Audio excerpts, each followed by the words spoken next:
কোন পথে আছে সিলেট টেস্ট সে নিয়ে আলোচনা করতে চাই। একই সাথে দেশের ফুটবলে চলছে কোচ নিয়োগ নিয়ে অনেক নাটকীয়তা, সেসব নিয়ে কথা বলবো। আমাদের সাথে স্টুডিওতে এই মুহূর্তে আছেন ক্রীড়া সাংবাদিক সঞ্জয় সাহা পিয়াল। পিয়াল, শুভ সকাল। নাহিদ রানা যেটা বললেন তাকে বাউন্সার মারলে আসলে সবার খবর আছে। ব্যাপারটা কি এইরকম যে মনের বাঘে খায় না, বনের বাঘে খায় না, মনের বাঘে খায়? আমরা তামিম ইকবালকে দেখতাম, ফজল হক ফারুকীকে দেখলেই হয়তো কিছু একটা তার হয়ে যেত, তিনি আউট হয়ে যেতেন। এবং বাবর আজমের সামনে নাহিদ রানা নামবে, তার আগে থেকে আমরা আলোচনা করছিলাম যে কেমন হবে তাদের রাইভালরি, এবং শেষ পর্যন্ত সেই নাহিদ রানাই তাকে বাবর আজমকে ফিরিয়েছেন। এই লড়াইটা বা নাহিদ রানাকে নিয়ে আসলে ম্যাচ শেষে সবাই কথা বলে, এই বিষয়টা কতটা আসলে এনজয়িং বা কতটা পজিটিভ?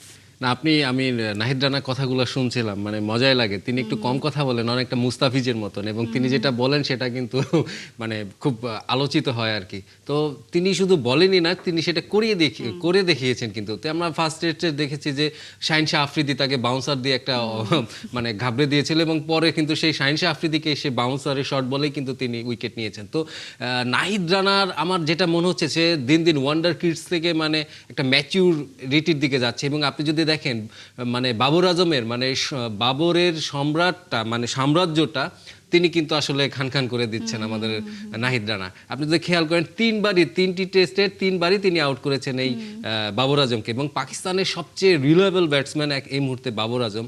আপনি খেয়াল করে দেখবেন যে তাকে আউটটা করেছে এবার নাহিদ রানা স্লোয়ারে, মানে যে গতি নিয়ে সবাই আলোচনা করছে, মানে সেই গতি আপনি আগের বলটিতে তিনি 149 কিলো গতিতে বল করেছেন, পরের বলটিতে তিনি আউট করেছেন 139 মনে হয় সম্ভবত 39 কিলোমিটার গতির বলে, মানে সে স্লোয়ারে সে বিভ্রান্ত করেছে। এই যে ব্যাপারটা, তিনি ম্যাচুর হচ্ছেন, এই কারণেই বলছি যে তিনি মাথা খাটাচ্ছেন, শুধু গতি না, তার এই যে ভ্যারিয়েশন, তিনি ব্যাটসম্যানকে রিড করা, পিচকে রিড করা, এটা দিন দিন আসলে নাহিদ রানা একটা অন্য পর্যায়ে চলে যাচ্ছে। এবং আমরা আশা করি এই টেস্টেও সেকেন্ড ইনিংসেও তাকে আমরা একটা দুর্ধর্ষ একটা তার স্পেল আমরা দেখতে পাবো। নিশ্চয়ই। আমরা যদি একটু ব্যাটিং নিয়ে কথা বলি, বাংলাদেশ যেহেতু ব্যাট করছে, যদিও এখনও সেইভাবে আমরা বলতে পারছি না যে কে ড্রাইভিং সিটে বসে আছে, কিন্তু শেষ বেলায় মমিনুলের আউট হয়ে যাওয়া বা জয়কে দেখে এত কমফোর্টেবল লাগছিল, তিনিও 50 করার পরপরই চলে গেলেন, এই ব্যাপারগুলো আসলে কতটা হতাশাজনক? বিশেষ করে মুমিনুলের আউটটাই যদি এত সফটলি তিনি আসলে আউট হয়েছেন, যে দিনের শেষ বেলা আরেকটু যদি তিনি আসলে থাকতেন তাহলে আজকের দিনটা আমরা আরেকটু ভালোভাবে হয়তো শুরু করতে পারতাম। সেই দিক থেকে যদি আমরা চিন্তা করি তাহলে কোন দিকে এই মুহূর্তে বাংলাদেশ আসলে অবস্থান করছে? কোন দিকে বলতে মানে এই মুহূর্তে বাংলাদেশ দলের এই সিলেট টেস্ট আসলে 3 রাস্তার মোড়ে অবস্থান করছে। মানে আপনাকে ডানে যেতে হবে, নয় বামে যেতে হবে, সোজা আসলে ড্র হয়, হার কিংবা জিত। এবং আমরা যদি খেয়াল করি কোন দিকটা আসলে বেশি দেখাচ্ছে সেটা নির্ভর করছে আগামী আজকের প্রথম সেশনের প্রথম 1 ঘন্টা। এবং আমি মনে করি এখানে যেহেতু মমিনুলের লাস্ট বলে আউট হয়েছে, এবং আজকে আর কোনো নাইট ওয়াচম্যান তারা নামায়নি, এবং আজকে যদি আমরা মর্নিং গার্ড হিসাবে মিরাজকে এই শান্তর সঙ্গে দিতে পারি, অন্তত 1 ঘন্টা মিরাজ যদি শান্তকে সঙ্গ দিতে পারে, কারণ এই সময়টাতেই কিন্তু পিচ বলেন, বল বলেন, বোলারের এনার্জি বলেন, সব কিছু মিলে কিন্তু বোলারদের পক্ষে থাকে সব কিছু। তো এইখানটায় যদি আমরা সার্ভাইভ করতে পারি, আমার মনে হয় যে 2টি সেশন হতে পারলে অন্তত 150 রান করতে পারলে, এর সঙ্গে 300 রান অনেকটা নিরাপদ। 350 হলে খুব ভালো, বাট তার নিচে হলে কিন্তু আসলে ঝুঁকি থেকে যাবে। এবং মমিনুলের যে আউটটা, এবং গতকাল যেটা বললাম, তাকে যদি আমরা আপনি খেয়াল করবেন তিনি কিন্তু তার 2-3টি ওভার আগের থেকে খুব নিজেকে গুটিয়ে নিয়েছিল, খুব ডিফেন্সিভ খেলছিল, মানে নর্মাল বলগুলো তিনি মানে ডিফেন্স করছিলেন, এবং শেষ মুহূর্তে কিন্তু একটু উঁচে যাওয়া বলটা তিনি থার্ড ম্যানে খেলতে গেলেন। তো এই যে ব্যাপারটা, মানসিক ব্যাপারটা, এইটা আমার মনে হয় যে কালকে মমিনুলের এটা বা কোনোভাবে আসলে তিনি অনেক অভিজ্ঞ ব্যাটসম্যান, বাট তার এটা কাজে দেয়নি। এবং আপনি যদি ওপেনিংয়ে আপনি বলছিলেন যে জয়ের কথা, তিনি কিন্তু টেস্টে আসলে পাওয়ার প্লের মতন হিট করে খেললেন। আমার ভালো লেগেছে যে অ্যাটাকিং খেলেছেন, কারণ ওই রোলটা প্লে করার কথা ছিল আসলে তানজিদ তামিমের, তিনি কিন্তু ব্যর্থ হয়েছেন, এবং তারপরে কিন্তু সেই জয় ওই রোলটা প্লে করেছে। তো সব মিলিয়ে এই টেস্টে এখনো আমি মনে করি 3 রাস্তার মোড়ে, ডানে অথবা বামে যেতে হবে। অনেক কিছু আসলে হতে পারে। খুবই ছোট্ট করে জানতে চাইবো, শান্ত কালকে একটা ছবি পোস্ট করেছে যেটা নিয়ে আসলে অনেক বেশি আলোচনা হচ্ছে। আগে তো আমরা বাংলাদেশের ক্রিকেট মানেই বলতাম পঞ্চপাণ্ডব, গতকালের ছবিটা দেখে মনে হয়েছে একটা মেসেজ তিনি দেওয়ার চেষ্টা করেছেন যে এখন আর 5 জন বলে কিছু নেই, দলের সবাই পাণ্ডব, সবাই জয়ের জন্য খেলে। এইটা মানে, এবং ভাইব দেখলে আমরা সবসময় বলি যে বাংলাদেশের ভাইব দেখে একটু নেগেটিভ অ্যাপ্রোচ মনে হচ্ছে, হয়তো তারা মোটিভেশন হারিয়ে ফেলছে সামহাও। এখন কি মনে হয় যে দলের সেই পুরনো যে রিদমটা সেটা যে ফিরে আসছে, তার কারণ হচ্ছে দলে একটা পজিটিভ আবহাওয়া বিরাজ করছে? অবশ্যই। এবং আপনি যেটা ইঙ্গিত বলছেন আর কি, যে তিনি ইঙ্গিত দেওয়ার চেষ্টা করেছেন যে এখন আর পঞ্চপাণ্ডব না, আমরা ড্রেসিং রুমের 11 জনই পাণ্ডব। এবং কালকে ওই ছবিটাতে 9 জন ছিল এবং মুশফিককে যদি আপনি খেয়াল করে দেখবেন যে মুশফিক পায়ের উপর পা তুলে খুব রিল্যাক্সে আছে, সবাই হাসছে। মানে এই যে যে ব্যাপারটি, মানে পাকিস্তান সামনে খেলছে আর আমাদের মানে ড্রেসিং রুমের থেকে বেরিয়ে এসে যে ছবিটা আমরা দেখলাম, যে সবার ভিতরে একটা পজিটিভ ভাইব, এবং এই দলে কোনো একজন স্টার হতে পারে না, সবাই সবাইকে মানে সাপোর্ট করতেছে।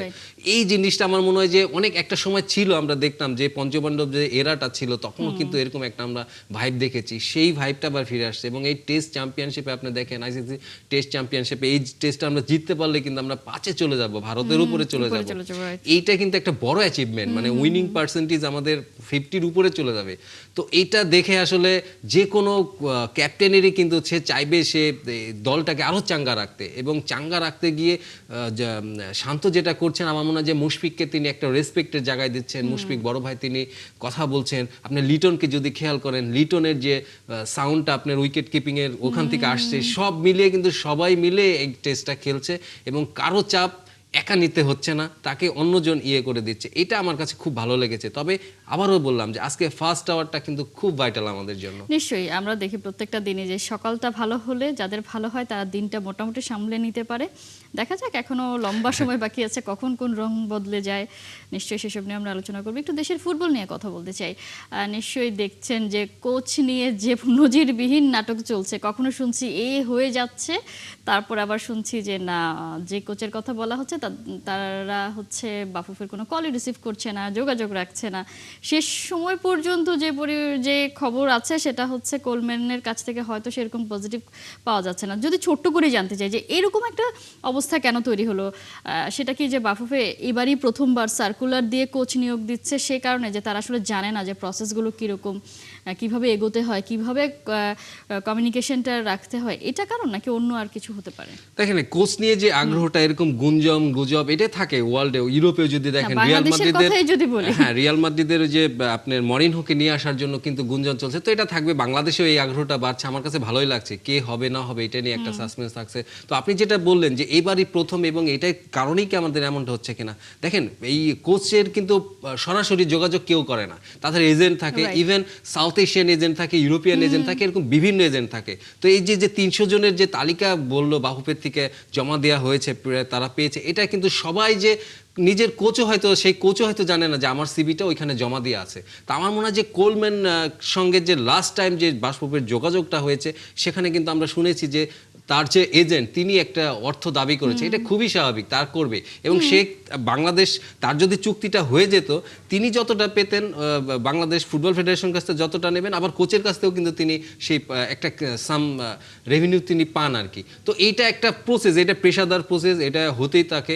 আমার মনে হয় যে এখানে কোনো মানে এইটা নিয়ে কেন এখন প্রশ্ন উঠছে, আমার প্রশ্নের জায়গাটা সেটা, যেটা কি বাফুফে আসলে জানতো না যে এজেন্ট তিনিও আসলে এই ব্যাপার, মানে এটা খুবই একটা কমন সিনারিও, এটা হবে। কেন এটা এখন ম্যাটার করছে যে এজেন্ট এখন টাকা পয়সা চাচ্ছে? খুব স্বাভাবিক প্রক্রিয়া। হয়তো পরিমাণটা খুব বেশি, হয়তো পরিমাণটা না জেনে আগেই যোগাযোগ করা হয়েছে, হয়তো বা এটা অনেক কিছু হতে পারে। তবে এটা তো আলোচনার পরেই নির্ধারিত হয় যে আমি কত পার্সেন্ট, যদি আমি 100 টাকায় তোমার কোচ দেই, আমি তাহলে 20% নেব, তাহলে আমি 20 টাকা পাবো। তো এমন হয়তো সে 30 টাকা চাচ্ছে, এমন হতে পারে, আমি জানি না। তবে ক্রিস কোলম্যানের ব্যাপারটা আমার যতটুকু আমরা শুনেছি যে এটা অন্তত বাদ হয়ে গেছে, এটা একটা ভালো অপশন ছিল। সবাই বাদ হলো কেন, কারেন্ট থেকে আসলে সমস্যা ছিল, কারণ আমরা যতদূর শুনেছি ক্রিস কোলম্যান আসতে চান, বাংলাদেশের কোচ হতে চেয়েছেন তিনি, সেখান থেকে কেন আসলে এই বিষয়টাও ওয়ার্ক আউট করলো না? বাহুবে হয়তো আমি শুনেছি যতটা, যে আপনার এজেন্ট যিনি আছেন তিনি যে টাকাটা দাবি করছেন, অনেকটা টাকা, এজেন্ট যে প্রায় 2 মাসের মনে হয় 80 লাখ এরকম টাকা হয়তো তিনি দাবি করছেন। এটা বাহুবের পক্ষে আসলে তারা এটা চাচ্ছে না।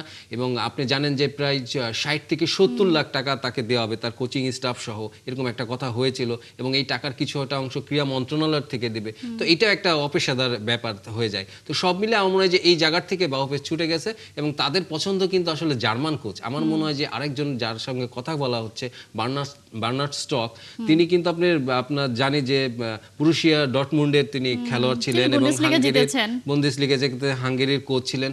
তার অপশনটা হয়তো হতে পারে, কারণ জার্মান কোচ আমরা দেখেছি এই পর্যন্ত 3জন জার্মান কোচ বাংলাদেশ ফুটবলে এসেছেন এবং অটো ফিস্টার সেই 95-97 তিনি ছিলেন, জার্মান কোচের সময় আমরা সাফল্য পেয়েছি। সব মিলে আমার মনে হয় যে তার দিকে একটা বাফুফের কেউ তার দিকে একটা ঝুঁকে আছে। আরেকজনের কথা আমরা শুনছি যুক্তরাষ্ট্রের ডুলি, তিনিও হয়তো আলোচনায় আছেন, তিনিও জার্মান, হাঙ্গেরির কোচ ছিলেন, রিসেন্টলি তিনি সেখান থেকে পদত্যাগ তো করেছেন। তাকেও কথা শোনা যাচ্ছে যে তিনিও আসতে পারেন, কারণ তার এশিয়ান অভিজ্ঞতা আছে। তো আমার সব কিছু বলে মনে হচ্ছে যে কোচের এই ব্যাপারটা আমরা এই প্রথমবার পেশাদারিত্বের সঙ্গে হ্যান্ডেল করতে গিয়ে আমরা যে কিছু ক্লজ কিংবা লস বলেন একটু হয়েছে, এবং টাকার যে ব্যাপারটা, এই ফান্ড তো আসলে আমাদের যে ফান্ড সেটার থেকে বেশি হয়ে গেলে ওইটাও জোগাড় করা, সব মিলে আমার মনে হয় যে ওই প্রথমবারের মতন এমনটা হতে আসলে এতটা সময় লাগছে। নিশ্চয়ই বাফুফে চেয়েছিল প্রফেশনাল হতে, কিন্তু লেজে গোবরে অবস্থা হয়ে গেছে। 24 তারিখ থেকে খুব সম্ভবত বাংলাদেশের ক্যাম্প শুরু হচ্ছে, কারণ সান ম্যারিনোর সাথে আগামী মাসেই ম্যাচ আছে। তার আগে এখনো আমরা জানি না হেড কোচকে, এটা আসলে প্রভাব ফেলবে কিনা, কারণ প্রথমবার আমরা ইউরোপের কোনো দলের সাথে খেলতে যাচ্ছি, তার আগে যদি কোচকে ডাগ আউটে কে থাকবে, কার নির্দেশনে আমরা খেলবো, কার প্ল্যানে খেলবো, সেটা যদি না জানি, সেটা আসলে মানে যে ফায়দাটা আমরা পেলাম, যে সুযোগটা পেলাম, সেটা আসলে আমরা কাজে লাগাতে পারবো কিনা। আমার মনে হচ্ছে তড়িঘড়ি কিংবা তাড়াহুড়া করে কোনো কোচ নিয়োগ দেওয়ার চেয়ে আমার মনে হয় যে একটু সময় নিয়েও যদি আমরা এই জিনিসটা পুরো ব্যাপারটা গুছিয়ে নামতে পারি সেটা ভালো হবে। আমার মনে হয় যে খুব যেহেতু 5 জুন আপনার সান ম্যারিনোর সঙ্গে ম্যাচ, তার আগে যদিও সময় কম, কিন্তু আমার মনে হয় যে আগামী 4-5 দিন কিংবা এক সপ্তাহের ভিতরে এটা ঠিক হয়ে যাবে। এবং যেটা নিয়ে আরেকটি কথা হচ্ছে যে ইউরোপিয়ান কোচরা কিন্তু চলে আসতে চায় আসলে তাদের কোচিং স্টাফগুলো নিয়ে, তাদের সঙ্গে তাদের সহকারী কোচ থাকে, তাদের গোলকিপিং কোচ থাকে, তাদের টেকনিক্যাল ম্যানেজমেন্ট থাকে, তাদের কম্পিউটার অ্যানালিস্ট থাকে, তো সব কিছু নিয়েই তারা আসতে চায়। এই কালচারেও তো আমরা অভ্যস্ত না। আমরা অভ্যস্ত হচ্ছে আপনার লোকাল কোনো কোচ থাকবে সঙ্গে, তিনি বাংলায় কথা বলে দেবেন, তিনি ম্যানেজমেন্টকে যা বলবেন সেইভাবে হবে।